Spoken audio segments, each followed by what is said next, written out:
Then she was gone, and Draven was alone with the weight of everything he'd destroyed. He didn't know if that made it better or worse. The old mountain monastery stood at the edge of the world, or so it seemed to those who made the pilgrimage. Built into a cliff face 3,000 feet above the valley floor, accessible only by a narrow path that wound through treacherous terrain, it was where vampires went to atone. To reflect. To strip away the accumulated pride and cruelty that came with immortality and remember what it meant to simply exist. Draven arrived on foot 2 weeks after Isolde left. He carried nothing but a single pack, no crown, no finery, no trappings of royalty. Just a man seeking absolution he didn't deserve and probably wouldn't find. The monks who lived there were ancient beyond reckoning. They spoke little, moved through their days with quiet purpose, and asked no questions of those who came seeking refuge. When Draven knocked on the heavy wooden door, the monk who answered simply nodded and led him to a small stone cell. "You will work," the monk said. His voice was soft, like wind through dead leaves. "You will meditate. You will sit with your actions and their consequences. And when you are ready to leave, truly ready, not just exhausted by the discomfort, you will know." "How long does it usually take?" Draven asked. "For some, months. For others, centuries. For you." The monk studied him with milky eyes that saw too much. "That depends on how honest you're willing to be with yourself." The days at the monastery followed a rigid pattern. Wake before dawn. Meditate for 2 hours in complete silence. Work hard, physical labor that left even a vampire exhausted. More meditation. Simple meals eaten in silence. Study of ancient texts about morality, consequence, and the nature of power. Sleep. Repeat. There were no distractions. No politics. No servants. No one to impress or command. Just Draven and his thoughts and the growing understanding of exactly what he'd done. He thought about the trial. How quickly he'd moved from finding the forged letter to condemning Isolde. How he'd dismissed every explanation, every plea, every desperate attempt she'd made to tell him the truth. He'd been looking for a reason to doubt her, that's what he realized in those long hours of meditation. Looking for proof that love was a trap, that vulnerability was weakness, that trusting someone completely would only lead to betrayal. His brother Theron's betrayal centuries ago had carved something fundamental out of Draven's ability to trust. And when Morgantha had placed that letter in Isolde's chambers, she'd known exactly which wound to press on. Had known that Draven would react with paranoia rather than love. Had known that his trauma would do her work for her. But knowing that didn't absolve him. Understanding why he'd done it didn't make it less monstrous. If anything, it made it worse. Because he'd known, on some level, he'd known that he was letting his past dictate Isolde's fate. And he'd done it anyway. The monks had a practice they called bearing witness each night. Before sleep, you spoke your sins aloud to an empty room.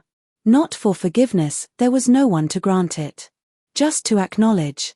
To let the weight of your actions exist in the air between yourself and the darkness. "I condemned an innocent woman," Draven said on his first night. The words felt inadequate. Too simple for the complexity of what he'd done. "I tortured her," he said on the second night. Better. More honest. "I made her listen while I was with another woman, knowing she could hear, wanting her to hurt the way I thought I was hurting," he said on the 5th night. His voice broke on those words. "I broke someone who loved me because I was too damaged to believe that love was real," he said on the 10th night. "I chose pride over truth, certainty over investigation, vengeance over mercy. And when she begged me to listen, I turned my back," he said on the 15th night. "I am the monster in this story," he said on the 30th night. "Not my mother. Not the circumstances. Me. I made every choice that led to her suffering. And I don't know how to live with that." The monk who oversaw his confession, a vampire so old his name had been forgotten even by himself, spoke for the first time in weeks. "Good," he said. "Now you're ready to begin the real work." The real work, it turned out, was learning to sit with the guilt without trying to escape it. Without numbing it or rationalizing it or finding ways to make it more bearable. Just sitting with it. Letting it exist. Accepting that this was his reality now. Some days were harder than others. There were nights when Draven would wake from dreams of Isolde in chains, calling his name, and he'd have to physically restrain himself from running down the mountain back to wherever she was. There were days when the work couldn't distract him from the endless loop of what if he'd investigated before condemning, what if he'd trusted her over his mother, what if he'd been brave instead of broken. But the monks had wisdom born of millennia. The what-ifs are poison, one told him during a rare conversation. They keep you trapped in a past you cannot change. Better to ask, what now? What will you do with this guilt? Will you let it consume you? Or will you let it transform you? Draven started to read everything the monastery had on trust, trauma, and the ways power corrupted judgment. He studied texts about rulers who'd let paranoia destroy them. He meditated on the nature of love and why it terrified him so much that he'd sabotaged his own happiness. And slowly, so slowly he almost didn't notice it happening, he began to understand. Love had terrified him because it required vulnerability. It required believing that someone wouldn't use his weaknesses against him. It required faith that the person he gave his heart to wouldn't shatter it. And after Theron's betrayal, after watching his father broken by his mother's death, after centuries of political machinations where affection was a tool and sentiment a liability, Draven had decided, consciously or not, that love was too dangerous to trust. So when Morgantha had given him a reason to doubt Isolde, he'd taken it. Seized it. Used it as permission to destroy the relationship before it could destroy him. Better to be the one who broke things than the one who was broken. Except he'd broken himself anyway. Just in a different, more unforgivable way. I was a coward, he said to the empty room on his 90th night at the monastery. I saw love as weakness, so I destroyed it before it could destroy me. But love wasn't the weakness. Fear was. And I let fear turn me into something monstrous. The ancient monk who listened to his confessions nodded approval. You're beginning to see. But seeing is not enough. Understanding why you did it doesn't undo the harm. The question is, what will you do differently? I don't know, Draven admitted. Isolde doesn't want me. She shouldn't want me. Even if she survives the Nightsbane poisoning, even if by some miracle she lives, why would she ever trust me again? I've proven exactly what I'm capable of when tested. Perhaps, the monk said carefully, the question isn't whether she'll trust you. The question is whether you can become trustworthy. Whether you can build something new in yourself, not for her benefit, not to win her back, but because it's the right thing to do. Become trustworthy for no reward. Become better because you should be better. Because the man who hurt her shouldn't continue to exist. The monk stood, preparing to leave. That's the only real atonement. Not groveling for forgiveness. Not performing penance to ease your guilt. But fundamentally changing who you are so that man who condemned Isolde can never make those choices again. After he left, Draven sat in the darkness for a long time, turning those words over in his mind. He'd been thinking about this all wrong. He'd been focused on how to make Isolde forgive him, how to earn his way back into her life, how to prove he'd changed. But that was still fundamentally selfish. Still about what he wanted. What he needed. Real change meant transforming himself whether or not she ever forgave him. Whether or not she even lived to see it. It meant becoming someone who would never again let trauma override love, never again choose certainty over trust, never again condemn without investigating. It meant becoming someone who deserved to have loved her in the first place, even if he never got to love her again. The next morning, Draven requested additional texts on governance and justice. He studied case after case of rulers who'd made decisions based on incomplete evidence. He analyzed his own trial of Isolde with brutal honesty, identifying every place he'd failed, not listening to her full explanation, not investigating before condemning, not seeking corroborating evidence, allowing his mother's influence to cloud his judgment, using public humiliation as punishment. He wrote new procedures for the kingdom's justice system. Requirements for evidence. Protections for the accused. Separation between accusers and judges. Everything he should have done, codified so future rulers wouldn't make his mistakes. He wrote them knowing he might never implement them. Chaol was regent now. Draven had abdicated. But he wrote them anyway, because it was right. He also wrote to Isolde. Not the desperate, guilt-ridden letters he'd written before. These were different. Honest in a way that didn't center his own pain. Isolde, I don't expect you to read this. I don't expect you to respond. But I'm writing anyway because you deserve to know what I'm learning here, even if it comes too late to matter. I've been thinking about the trial. About how quickly I moved from suspicion to certainty. I've realized that I wasn't looking for the truth, I was looking for confirmation of what I already feared. That love was a trap. That vulnerability would destroy me. That trusting someone completely would end in betrayal. I let my past trauma with Theron dictate your fate. I let my mother manipulate me because it was easier to believe you'd betrayed me than to believe I could be happy. And I made you pay for my cowardice. I'm not writing this so you'll forgive me. I'm writing it because you deserve to hear me say clearly, I was wrong in every way it's possible to be wrong. And I'm working to become someone who would never make those choices again. Not for you. Not to win you back. But because the man who hurt you shouldn't continue to exist. I hope you're finding peace in the mountains. I hope the healers are wrong about the Night's Bane. I hope you're surrounded by people who treat you the way you deserved to be treated all along. And I hope, someday, you can think of me without pain. D. He sent the letter with a courier, not expecting a response. 3 weeks later, one arrived. The letter was brief. Written in Isolde's careful hand, though shakier than it had been before. Draven, I read your first letters. All 20 of them. They hurt to read, but I needed to read them anyway. I'm not ready to forgive you. I don't know if I'll ever be ready. What you did to me lives in my bones now. I wake up sometimes thinking I'm still in chains. I hear sounds that remind me of the dungeon and I can't breathe. You didn't just hurt me, you changed me. Made me afraid in ways I never was before. But I believe that you're trying to change too. Chaol tells me about the reforms you're writing. About the work you're doing at the monastery.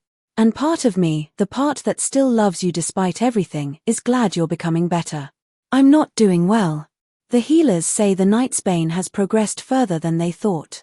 I have months, maybe weeks. I'm not telling you this to make you feel guilty. I'm telling you because if you're trying to become someone new, you should do it quickly. I don't want to die hating you. But I don't know how to let go of the hate when the love is still there too, all tangled up together. Draven read the letter 3 times, his hands shaking. She was dying. Truly dying.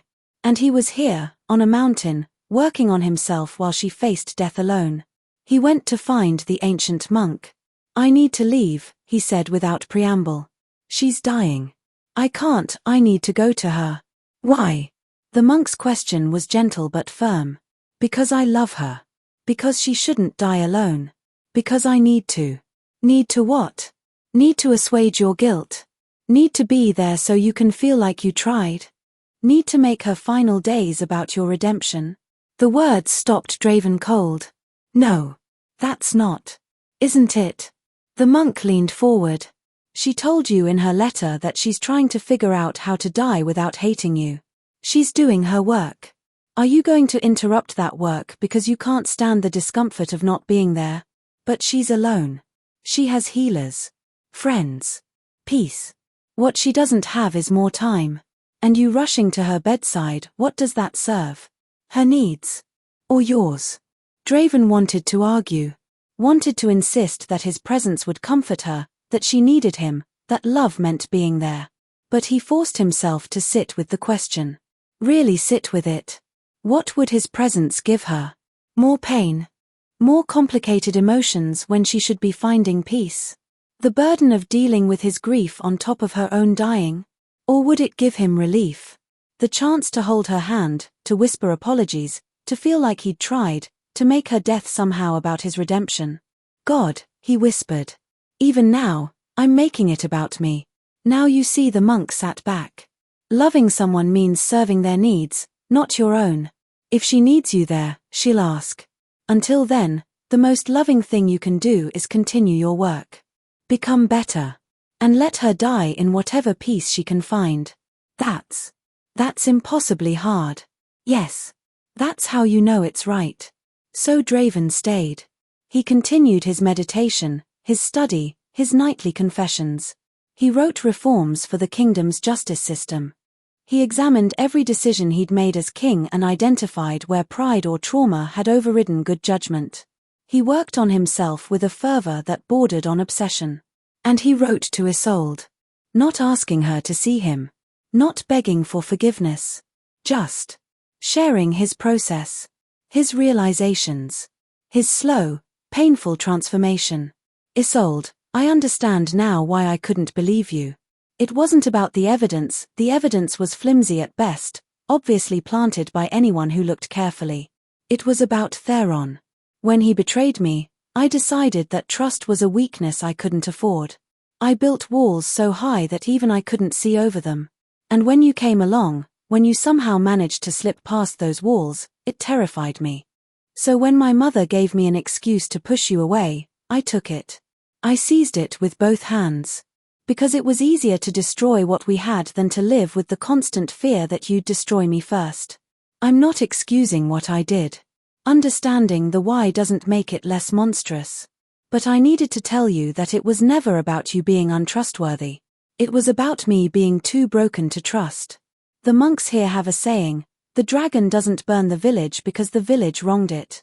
The dragon burns the village because the dragon is full of fire and doesn't know what else to do with it. I was full of fire, trauma and fear and ancient wounds. And I burned you because I didn't know what else to do with all that pain. I'm learning now. Learning to sit with the pain without lashing out. Learning to trust that vulnerability isn't weakness.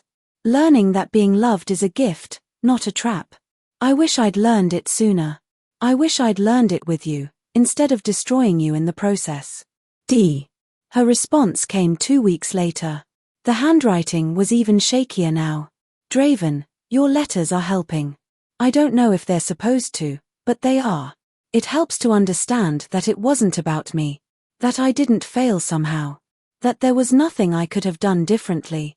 The healers say I have weeks now, not months. The night's bane is shutting down my organs one by one. It's not painful, mostly. Just exhausting. Like my body is slowly forgetting how to function. Chaol visits. He tells me about the kingdom. About the reforms you're proposing. About how the court is changing without Morgantha's influence. It sounds like you're building something better. I'm glad. That's not sarcasm. I'm genuinely glad that something good might come from this nightmare. I've been thinking about forgiveness.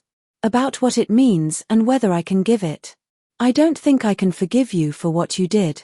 But maybe I can forgive you for being broken. For being so damaged that you couldn't see the truth. Is that enough? I don't know. But it's all I have. Draven read the letter with tears streaming down his face. She was forgiving him for being broken. Not for breaking her, that was unforgivable. But for the trauma that had led him to make such catastrophic choices. It was more than he deserved. And somehow, it made the guilt worse. Because she was dying with compassion in her heart, while he lived with the knowledge that he'd killed her. I have to go to her, he told the ancient monk that night. Not for me. For her. She shouldn't die alone, and if there's any chance my presence would comfort her. Then she'll tell you. The monk's voice was firm. Trust her to know what she needs. That's the lesson you still haven't learned. Trust. So Draven stayed. And he waited. And he worked on becoming someone who would never again fail to trust the person he loved. And he prayed to gods he'd stopped believing in centuries ago that Isolde would live long enough to see the man he was becoming. That she'd live long enough for him to prove that her love hadn't been wasted on someone incapable of change. But mostly, he prayed that she'd live. Just live. Whether she forgave him or not. Whether she ever wanted to see him again or not. Just live. The letter arrived on a morning when spring was beginning to touch even the mountain's heights. 14 months after Draven had arrived at the monastery. 14 months of meditation, labor, study, and painful transformation. The handwriting wasn't Isolde's. It was Chaol's. Draven's hands shook as he broke the seal. Asterisk brother star. Asterisk I don't know how to write this, so I'll just say it, Isolde is still alive. Against every prediction, every medical assessment, every piece of conventional wisdom about Night's Bane poisoning, she's still alive star. Asterisk, the healers don't understand it. They say the poison should have killed her months ago. But something in her, some core of sheer stubborn will, has kept her functioning. She's weak. She'll never fully recover. But she's stable. She's surviving, Star. Asterisk, she asked me to tell you. She said you'd want to know. She also said that if you're not ready to leave the monastery, she understands. But if you are, she'd like to see you, Star. Asterisk, not for a reconciliation. She was very clear about that. She just wants to talk. To see who you've become. She says she needs to know if her faith in your capacity for change was justified, Star. Asterisk, it's your choice, brother. But if you're coming, come soon. She's stable, but she's not healed. And she deserves to have her questions answered while she still has the strength to ask them, Star. Asterisk, K Star. Draven read the letter 3 times. Then he went to find the ancient monk. She's alive, he said, his voice shaking with emotion he couldn't name. She wants to see me. And will you go? I don't know. Draven sat down heavily. I want to. God, I want to. But what if I'm not ready? What if I go and I'm still the same man who hurt her? What if seeing me causes her more pain? Those are good questions. The monk settled across from him. Answer them honestly. Are you the same man who condemned her? Draven thought about it. Really thought. No, he said finally. I'm not. That man let trauma override judgment. That man chose certainty over investigation. That man was so afraid of vulnerability that he destroyed what he loved most. I'm not him anymore. How do you know? Because I've spent 14 months learning to sit with uncertainty. Learning to question my assumptions. Learning that being vulnerable doesn't make me weak, it makes me human. Well, as human as a vampire can be. He looked up at the monk.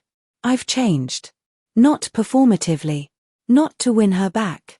But fundamentally. In ways that will last whether she forgives me or not. Then you have your answer.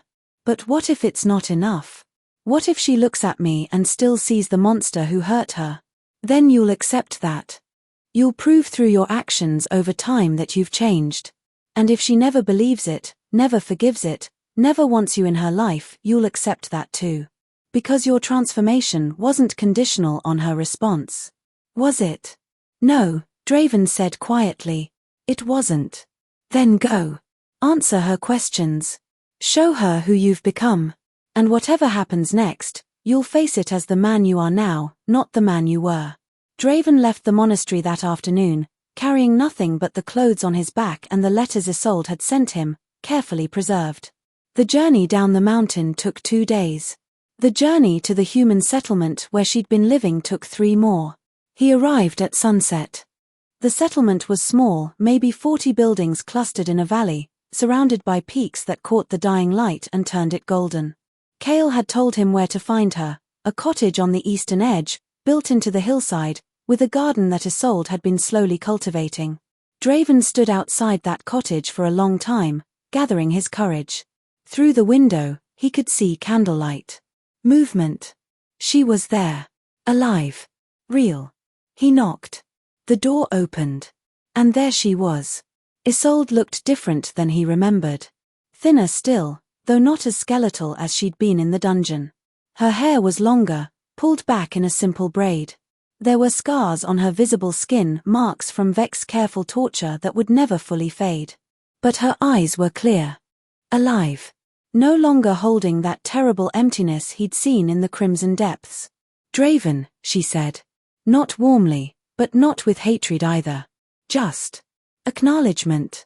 Isolde, his voice came out hoarse. Thank you for agreeing to see me. She stepped back, opening the door wider. Come in. I'll make tea. The cottage was small but comfortable. A single room with a bed in one corner, a small kitchen area, a table with 2 chairs, and shelves full of books. The walls were covered with pressed flowers and herbs, the beginnings of the garden she was building. She moved carefully as she prepared the tea, each motion deliberate, conserving energy. He wanted to help but forced himself to stay seated, to let her have control of her own space. When she finally sat across from him, 2 cups of tea between them, the silence stretched. You look different, Isolde said finally. Older somehow. Vampires don't age, but you look worn. I feel worn. 14 months of labor and meditation and confronting every terrible thing I've ever done will do that.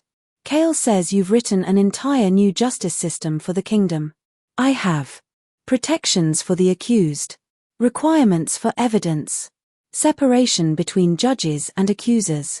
Everything I should have done for you, codified so no one else suffers the same injustice. Will you implement it? Chaol will. If he thinks it's sound. I'm not. I'm not sure I should be king again. Not sure the kingdom deserves a ruler who proved so catastrophically untrustworthy. Isolde sipped her tea, studying him. That's not for you to decide. Whether you're fit to rule, I mean. The people will tell you. Chaol will tell you. But you don't get to abdicate out of guilt. You don't get to run away from the responsibility of fixing what you broke. Her words surprised him. I thought you'd want me far away from power. I want you to face consequences. I want you to fix the systems that failed me. I want you to be better. She set down her cup. But I also want the kingdom to be better. And if you've truly changed, if you've become someone who can rule with wisdom instead of paranoia, then the kingdom needs you. Not the broken king who condemned me. The man you've become since. I don't know if I can be that man while wearing a crown. The temptation to slip back into old patterns will always be there. Change doesn't mean you'll never be tempted. It means you'll choose differently when you are. She leaned forward slightly. Tell me about the monastery. About what you learned. So he did. He told her about the nightly confessions, about bearing witness to his own sins. About studying the ways trauma had corrupted his judgment. About learning to sit with uncertainty instead of demanding certainty. About the texts on trust and vulnerability and the corrupting nature of unchecked power. He told her about the moment he realized he'd been trying to earn forgiveness instead of actually changing. About the monk who'd taught him that real transformation meant becoming better whether or not anyone ever acknowledged it. I wrote the justice reforms knowing I might never implement them, he said. Knowing Chaol might rule forever and I'd never touch the crown again. And I was okay with that. Because the reforms were right, not because they'd benefit me. That's growth, Isolde said quietly. The old you would have made reforms to prove you'd changed. To win people back. This she gestured to the space between them. This is different. Is it enough? The question came out before he could stop it. Not for forgiveness, I know I don't deserve that. But enough that you believe I've changed. That the man who hurt you is gone. She was quiet for a long time, her fingers tracing patterns on her teacup. I've been dying for 14 months, she said finally. Or I thought I was. Every day, I woke up thinking it might be the last. And I spent that time trying to figure out how to let go. Of the anger. Of the love. Of you. I'm sorry, he whispered. I'm so sorry that you had to do that work alone. I wasn't alone. Chaol visited. The healers became friends. I built this garden. She smiled slightly. I found peace, Draven. Real peace. For the first time since I met you, I wasn't defining myself by someone else's love or hate. I was just me. Isolde. Not the king's consort. Not the accused traitor. Just a woman with a garden and books and time to think. That's good. You deserved that. I did. And here's what I realized while I was dying, I don't need you to be different. I need to know I wasn't wrong about you. She looked up, meeting his eyes directly. For 2 years, I loved you. I believed you were good underneath the damage. I believed that if you could just get past your fear, you'd be the man I saw glimpses of, kind, thoughtful, capable of real vulnerability. And then you condemned me, and I thought I'd been wrong. That I'd loved a fantasy. That the real you was the monster who put me in chains. I was a monster. You were broken. There's a difference. She reached across the table, not quite touching his hand but close. If you've truly changed, if you've become the man I thought you could be, then I wasn't wrong. My love wasn't wasted. My faith wasn't misplaced. Do you understand? I don't need you for me anymore. I need to know for me that I wasn't a fool. The vulnerability in her admission broke something in Draven's chest. She wasn't asking for him. She was asking for validation of her own judgment. Proof that her love had been real, not delusion. You weren't a fool, he said, his voice thick with emotion. You saw something in me that I couldn't see in myself. Something worth saving. And you were right, it was there, buried under centuries of trauma and fear. But I was too damaged to access it. Too broken to trust it. He swallowed hard. The man you loved was real, Isolde. He couldn't survive the test you put him through. Not then. Not without destroying you first. And now he's stronger. Not because he's been tested, I pray I'm never tested that way again. But because he's done the work. The hard, unglamorous work of examining every broken piece and deciding what to keep and what to discard. I'm not fixed. Trauma doesn't work that way. But I'm aware. I know my triggers. I know when fear is driving my decisions. And I have tools now to choose differently. Isolde nodded slowly. Show me. Show you. Chaol told me something recently. Something about you and Lady Sylvana. Draven's stomach dropped. What about her? She approached you last month. Tried to resume your relationship. Offered information about a council member who was supposedly plotting against you in exchange for being reinstated as your companion. Isolde's eyes were sharp, watching his every reaction. What did you do? He took a breath, steadying himself. I thanked her for the information. Then I told her that using intimacy as currency was beneath both of us. That if she had genuine intelligence about threats to the kingdom, she should report them through proper channels. And that I had no interest in a relationship based on manipulation and transaction. And the council member? I investigated through proper channels. Interviewed multiple sources. Gathered evidence before making any accusations. It turned out Sylvana was lying, trying to eliminate a rival who'd spoken against her in court. But I didn't condemn anyone based on her word alone. I verified. That's different, Isolde said softly. The old you would have acted immediately. Would have trusted Sylvana because it aligned with your paranoia. Would have condemned first and investigated never. The old me nearly destroyed everything I cared about. I won't be him again. They sat in silence for a while, the candles burning lower, the night deepening outside the windows. I'm not going to die, Isolde said eventually. The healers finally figured it out. The night's bane, it did its damage. But there was something else in my system, something they missed for months. An herb your mother had been giving me, supposedly for my health. It was counteracting the night's bane just enough to keep me alive, though it couldn't undo the damage already done. She kept you alive. Why? Because she wanted me to suffer. Death would have been too kind. She wanted me to waste away slowly, knowing I was dying, unable to do anything about it. Isolde's voice was matter-of-fact. But the healers found it. Once they isolated it and understood what it did, they were able to synthesize a treatment. I'm stable now. Permanently. I'll never be as strong as I was before the night's bane, but I won't die from it either. Relief crashed over Draven so powerfully he had to grip the edge of the table. You're going to live. I'm going to live, she smiled, and it was real. Genuine. Ironic, isn't it? I spent 14 months learning how to die with peace, and now I have to figure out how to live with it instead. What will you do? I don't know yet. Stay here for a while. Finish my garden. Read all the books I never had time for when I was busy being a consort. Maybe eventually, she hesitated. Maybe eventually return to the kingdom. Not to the castle. But to the human settlements within Nightborn territory. There's work to be done there. Bridges to build between humans and vampires.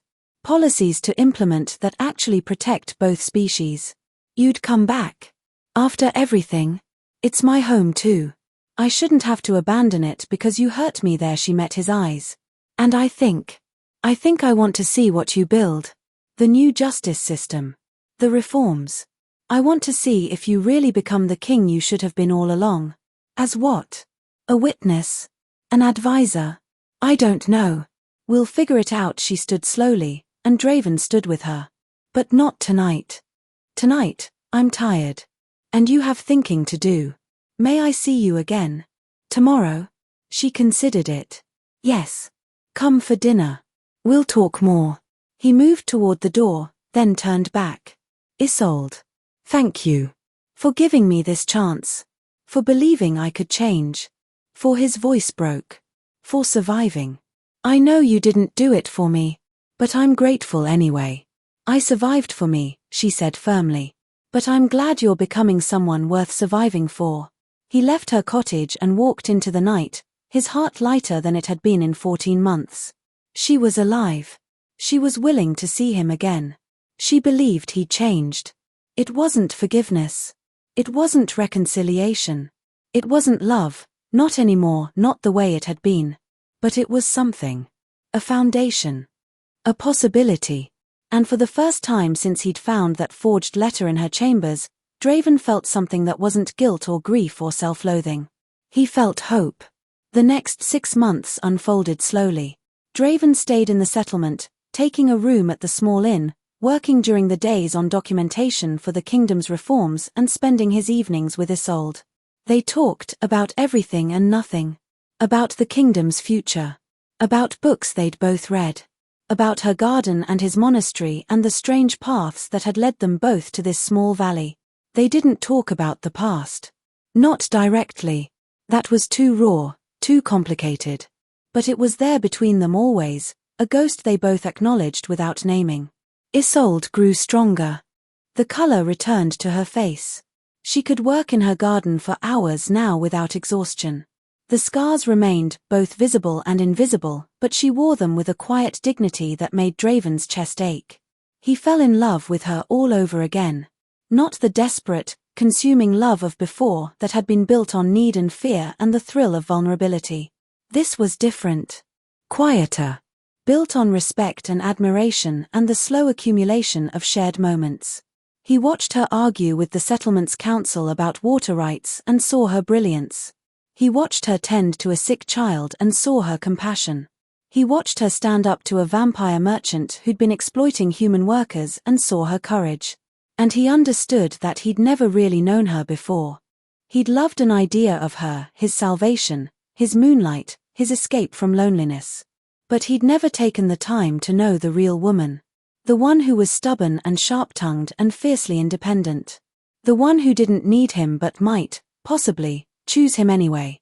One evening, as they sat in her garden watching the sunset, she spoke without looking at him. Cale sent a letter. He wants you to return to the capital. Says the kingdom needs you. That the reforms are ready to be implemented, but they need your authority behind them. What do you think? I think he's right. You've done the work. You've changed. And hiding in this valley isn't serving anyone. I'm not hiding. You're avoiding the test. She turned to face him now. You've become better in isolation. But can you be better under pressure? When there are threats and complications and people pushing your boundaries? That's the real question. What if I fail? Then you'll deal with the consequences. But Draven, you can't live your whole life afraid you'll become that man again. Either you've changed or you haven't. And the only way to know for sure is to test it. Will you come with me? Not as my consort. Just as yourself. To work on the human vampire initiatives you mentioned. To be there. She was quiet for a long time. I don't know. Being in the castle again. Walking those halls.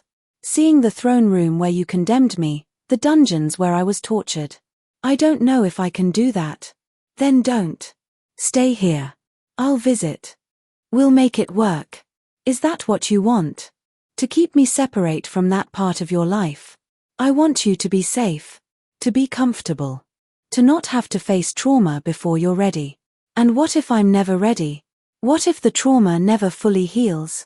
Draven reached out slowly, telegraphing his movement, giving her time to pull away. When she didn't, he took her hand gently. Then we adapt. We build something new that doesn't require you to go back to places that hurt you. I'll be king from a distance if I have to. I'll relocate the capital to this valley. You'd do that? Upend the entire kingdom's governance structure rather than ask me to be uncomfortable? Yes, no hesitation. In a heartbeat. Because I've learned what matters. And power, prestige, tradition, none of it matters as much as making sure you're okay. Isolde stared at him, something shifting in her expression. You've really changed, haven't you? I've tried. I'm still trying. I'll probably always be trying. I think she squeezed his hand. I think I want to try too. Not living here forever. Not avoiding the castle and the capital and everything that happened there. I survived, Draven. I'm not going to let your mother take my home from me, even in death. You're sure? No. But I'll do it anyway. We'll go together. Face it together. And maybe eventually it won't hurt so much to be in those spaces. Together, he repeated softly. I like that word. She smiled, and it reached her eyes. Don't get ahead of yourself. We're not. We're not what we were. We may never be that again. I know. And that's okay. Whatever this is, whatever it becomes, it's enough. You're enough. Being allowed to exist in your orbit is more than I deserve. Probably, she agreed. But she didn't let go of his hand. They returned to the capital 2 weeks later. The castle had changed in Draven's absence. Chaol had implemented some smaller reforms, had opened parts of the grounds to the public, had created councils that included human representatives. It felt less like a fortress and more like a functioning seat of government. The court's reaction to Draven's return was mixed. Some welcomed him back, believing he'd done his penance.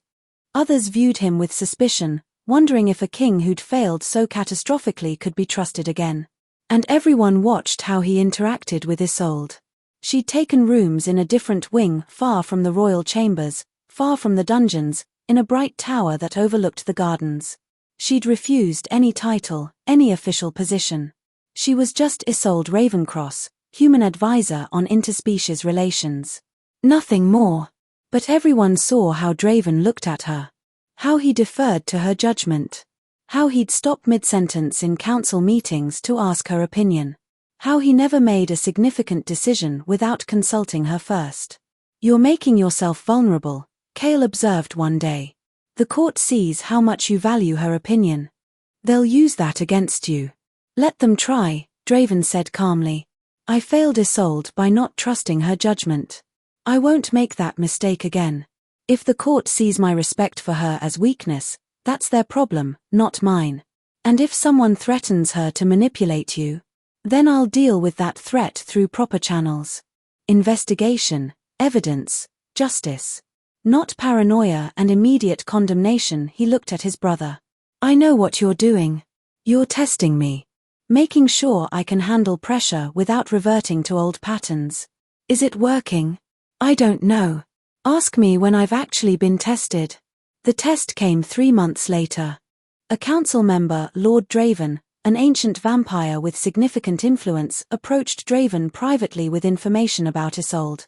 Supposedly, she'd been seen meeting with known vampire hunters in the human settlements. Supposedly, there were letters. Evidence of ongoing communication. I bring this to you privately, Lord Theron said, his voice oily with false concern, because I remember what happened last time. I know how painful it was.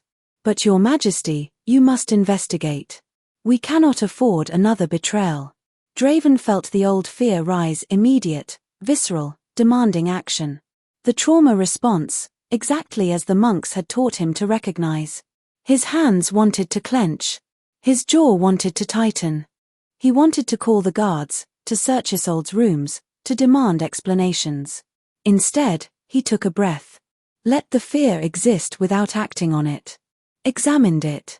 Why was Theron bringing this to him privately instead of through proper channels? Why now, when Isolde had been working publicly with human communities for months? Why frame it as evidence instead of concerns to be investigated? Thank you for bringing this to my attention, Draven said calmly.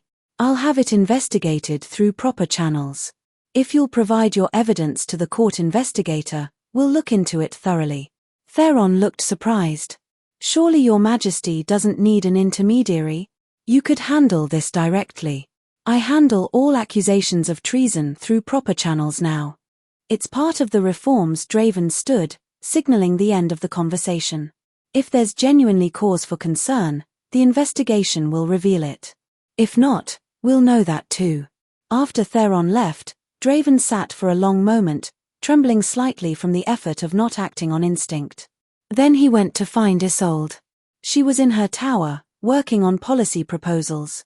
She looked up when he entered, and her expression shifted immediately. "What's wrong? Lord Theron just accused you of consorting with vampire hunters." He watched her go pale, saw fear flash in her eyes, not fear of him, but fear of going through this nightmare again. It broke his heart. "I didn't," she said immediately. "Draven, I swear." I know he moved toward her slowly, carefully. "I know you didn't. But I need to tell you what I'm doing, so you don't think I'm investigating you. I'm investigating him. Why he made this accusation. What he hopes to gain. Whether the evidence he claims to have is real or forged." She stared at him. "You believe me? Just like that? Just like that? You've given me no reason to doubt you. He's given me several reasons to doubt him. So I'll investigate properly, gather real evidence, and make a judgment based on fact rather than fear." He took her hand gently. "I learned my lesson, Isolde. I won't fail you that way again." Tears welled in her eyes. "I was terrified. When you walked in here, when you said he'd accused me, I was right back in that moment.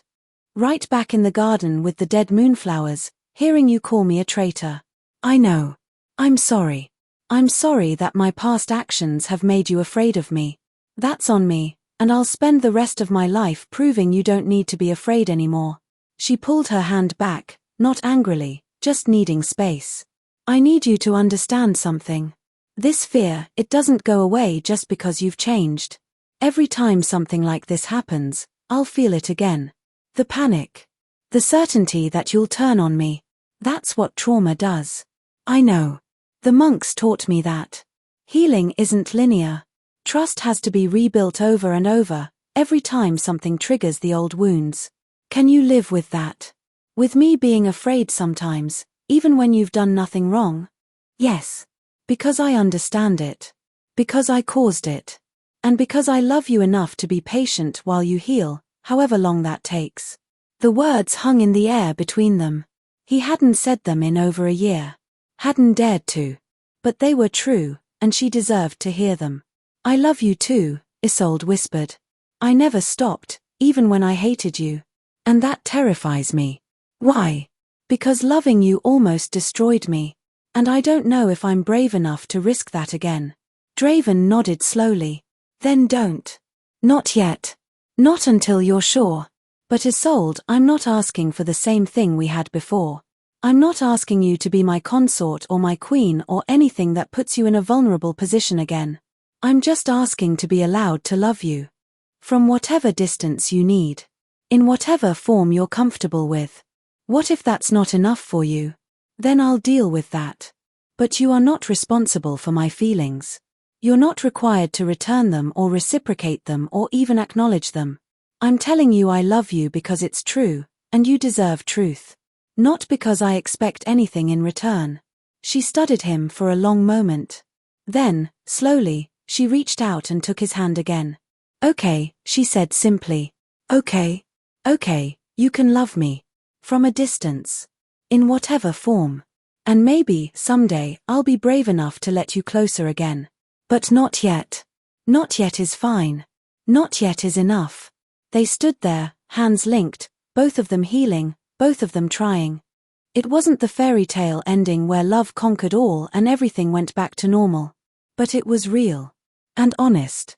And built on a foundation of hard-won change and painful growth. And maybe, just maybe, it was better than what they'd had before. The investigation into Lord Theron revealed exactly what Draven suspected: fabricated evidence designed to create chaos and undermine Isolde's work with human communities. Theron was tried properly, with evidence presented, defense allowed, and judgment rendered based on fact. The reforms held. The system worked. And slowly, the kingdom began to believe that their king had truly changed. Years passed. Isolde's fear didn't disappear, but it lessened. She didn't flinch anymore when Draven entered a room. She could walk through the throne room without hearing echoes of her condemnation.